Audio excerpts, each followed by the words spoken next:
تین ائمہ کے نزدیک تو امام شافی، امام مالک، امام احمد کے نزدیک تو باپ کی مرضی کے بغیر نکاح ہو ہی نہیں سکتا. لڑکی خود سے جو نکاح کرے گی نا باپ کی مرضی کے بغیر وہ منعقد ہی نہیں ہوگا، چاہے ماں راضی ہو. لیکن امام حنیفہ کے نزدیک لڑکی اگر بالغ ہے اور باپ کی مرضی کے بغیر نکاح کر لے تو وہ ہو جائے گا، لیکن اس میں بھی شرط کیا ہے کہ کفو میں کیا ہو، اپنے جوڑ میں کیا ہو، پیرالل، ہم پلہ. یہ بڑا اختلافی مسئلہ ہے، اہل حدیث اس میں بڑا اختلاف کرتے ہیں. امام حنیفہ نے قرآن حدیث کی مخالفت کی. اس میں دلائل امام حنیفہ کے بھاری ہیں. حدیث میں ہمیں ایسی مثالیں ملتی ہیں کہ خاتون نے نکاح کیا، ولی سے نہیں پوچھا انہوں نے، تو نبی نے ان کے نکاح کو مانا ہے. گو کہ اس کو سوسائٹی میں پروموٹ نہیں کرنا چاہیے، لڑکیوں کو لوگ بیوقوف بناتے ہیں. ہم پروموٹ اسی کو کرتے ہیں کہ ابا کی مرضی کے بغیر نکاح مت کیا کرو.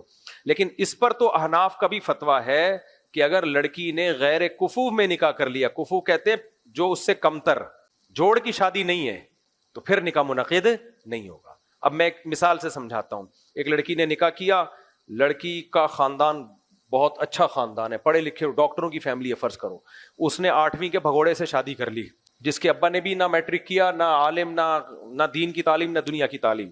لڑکی کے باپ کروڑ پتی ہے، جہاں اس نے شادی کی ہے ان کی گٹکے کی کرائے کی دکان ہے. لڑکی دیندار بھی ہے، لڑکا کیا کرتا ہے؟ سٹے لگاتا ہے. مثال تو وہی دی جائے گی نا بالکل اینڈنگ پوائنٹ پر ہو. تو اب لڑکی عاقل ہے، بالغ ہے، فرض کرو 20 سال کی لڑکی ہے، اس لڑکی نے اس سے شادی کر لی، ابا راضی نہیں تھے، تو اب حنفیہ کے نزدیک بھی یہ نکاح منعقد نہیں ہوگا. حالانکہ اماں راضی تھیں، اماں راضی تھیں، نانی بھی راضی تھیں، ماموں بھی راضی تھے، سارا ننیال راضی، ابا راضی نہیں ہے.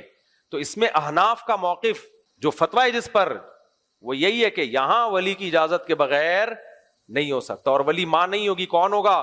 باپ. باپ پرمیشن دے گا تو ہوگی.